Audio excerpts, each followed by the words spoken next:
ಇಷ್ಟೇ ಅಲ್ಲ, Hornbill festival ಇನ್ನೂ ಮಜಾ ಇದೆ. ಆದರೆ ಈ ದೇಶದ ಮೂಲೆಗೆ ಹೇಗೆ ಬಂದ್ವಿ? ಮಹೀಂದ್ರ ಅಡ್ವೆಂಚರ್ ಜೊತೆ ಹೊಸದು ಹಾರ್ನ್ಬಿಲ್ ಎಸ್ಕೇಪ್ ಅಂತ ಒಂದು ಪ್ಯಾಕೇಜ್ ಮಾಡಿದ್ದಾರೆ. ಇದರ ಮೂಲಕ ನೀವು ಮಹೀಂದ್ರ ಗಾಡಿ ಇಲ್ಲದೇ ಇದ್ರೂ ಕೂಡ ಪ್ಯಾಕೇಜ್ ಬುಕ್ ಮಾಡಿದಾಗ ನಿಮಗೆ ಸ್ಕಾರ್ಪಿಯೋ ಎನ್ ಅಥವಾ XUV 700 ಕೊಡ್ತಾರೆ. ಇದನ್ನು ಗುವಾಹಟಿಯಿಂದ ಓಡಿಸ್ಕೊಂಡು ನಾವು ಹಾರ್ನ್ಬಿಲ್ ಮುಟ್ಟಿದ್ವಿ. ಆದರೆ ಹಾರ್ನ್ಬಿಲ್ ಏನು? ಇದೊಂದು ಕಲ್ಚರಲ್ ಫೆಸ್ಟಿವಲ್. ನಾರ್ತ್ ಈಸ್ಟಲ್ಲಿ ಹಲವಾರು ಟ್ರೈಬ್ಗಳಿದೆ. ನಾಗಮೀಸ್ ಟ್ರೈಬ್ಗಳೆಲ್ಲ ಇಲ್ಲಿ ಬಂದು ಅವರ ಕಲ್ಚರ್ನ ಶೋಕೇಸ್ ಮಾಡ್ತಾರೆ. ಪ್ರತಿ ವರ್ಷ ಡಿಸೆಂಬರ್ 1ನೇ ತಾರೀಕಿಂದ 10ನೇ ತಾರೀಕುವರೆಗೂ ನಡೆಯುತ್ತೆ. 25 ವರ್ಷದಿಂದ ಸತತವಾಗಿ ನಡೀತಾ ಬಂದಿದೆ. ತುಂಬಾ ಚೆನ್ನಾಗಿದೆ. ಇವ್ರ ಮನೆ ನೋಡಿದ್ದೀರಾ? ಬನ್ನಿ ತೋರಿಸ್ತೀನಿ. ಹಿಂದಿನ ಕಾಲಗಳಲ್ಲಿ ಟ್ರೈಬ್ಗಳು ಒಬ್ರಿಗೊಬ್ರು ಹೊಡೆದಾಡ್ತಾ ತಲೆ ಕಡ್ದಿಟ್ಕೋತಿದ್ರು. ಅದು ಟ್ರೋಫಿಯಾಗಿ ಮನೆ ಮುಂದೆ ನೇತಾಕ್ತಿದ್ರು. ಈಗ ಪ್ರಾಣಿಗಳದೆಲ್ಲ ಹಾಕಿರ್ತಾರೆ. ಒಳಗೆ ನಾವು ನೋಡೋದು ಮಧ್ಯದಲ್ಲೊಂದು ಒಲೆ ಇರುತ್ತೆ. ಇಲ್ಲಿ ಅಡುಗೆ ಕೂಡ ಮಾಡ್ತಾರೆ. ಅದ್ರ ಮೇಲ್ಗಡೆ ಮಾಂಸ ಒಣಗಿಸಿಟ್ಟಿರ್ತಾರೆ, ವಿಂಟರ್ ಟೈಮಲ್ಲಿ ಯೂಸ್ ಆಗೋಕ್ಕೋಸ್ಕರ. ಹಾಗೆ ಸೌದೆನೂ ನೋಡ್ಬೋದು.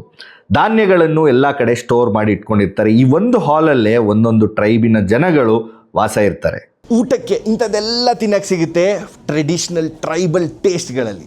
ರೀಸೆಂಟ್ ಟೈಮ್ಸ್ವರೆಗೂ ಇಲ್ಲಿನ ಜನ ಕಾಡ್ ಮೇಲೆ ತುಂಬ ಡಿಪೆಂಡ್ ಆಗ್ತಿದ್ರು. ಇವರು ಬೇಟೆ ಆಡ್ತಿದ್ರು, ಜೊತೆಯಲ್ಲೇನೆ ಏನೇನು ಸಿಗುತ್ತೆ ಅದನ್ನು ಕೂಡಿಟ್ಕೋತಿದ್ರು. ಹಂಟರ್ ಗ್ಯಾದರರ್ಸ್ ಅಂತ ಕರಿಬೋದು. ಇಲ್ಲಿನ ಕಲ್ಚರ್ ಎಲ್ಲ ಥರದ ಎಕ್ಸಾಟಿಕ್ ಮೀಟ್, ಹಣ್ಣು ಹಂಪಲು, ಪ್ರಾಣಿ ಪಕ್ಷಿಗಳು, ಹುಳಗಳು ಎಲ್ಲದನ್ನು ತಿಂತಾರೆ. ಇದನ್ನ ನಾವು ರೆಸ್ಪೆಕ್ಟ್ ಮಾಡಬೇಕು. ಇದು ಇವರು ಬೆಳ್ಕೊಂಬಂದಿರೋ ರೀತಿ, ಇವರ ಕಲ್ಚರ್. ಇದನ್ನೇ ರಿಟೈನ್ ಮಾಡೋಕ್ಕೋಸ್ಕರ ಇಂಥ ಹಾರ್ನ್ಬಿಲ್ ಫೆಸ್ಟಿವಲ್ ಕೂಡ ಆರ್ಗನೈಸ್ ಮಾಡಿ ಜನಕ್ಕೆ ಶೋಕೇಸ್ ಮಾಡೋದು. ಆ್ಯಂಡ್ ಹೈಲೈಟ್ ಇವರ ರೈಸ್ ಬಿಯರ್. ಅಷ್ಟೇ ಅಲ್ಲ, ಇಲ್ಲಿ ಇಂಥ ಗಾಡಿಗಳು ಸಿಗುತ್ತೆ ನೋಡಿ. ನಮಗೆಲ್ಲೋದ್ರೂ ಕಾರ್ಗಳೇ ಎದ್ದು ಕಾಣುತ್ತೆ. ಇದು ಮಹೀಂದ್ರ ಅವರ ASLV armoured light specialist vehicle. ಸದ್ಯಕ್ಕೆ ನಮ್ಮ ಆರ್ಮಿ ಅವರು ಯೂಸ್ ಮಾಡ್ತಾ ಇರೋವಂಥ ವೆಹಿಕಲ್ ಇದು. ಮಜಾ ಬಂತ? ಹಾರ್ನ್ಬಿಲ್ಲಿಗೆ ನೆಕ್ಸ್ಟ್ ಟೈಮ್ ಬರ್ತೀರಾ ಅಥವಾ ನಾರ್ತ್ ಈಸ್ಟಿಗೆ ಬಂದು ಇಲ್ಲಿನ ನೇಚರ್ ಎಂಜಾಯ್ ಮಾಡ್ಬೇಕಂತಿದ್ದೀರಾ?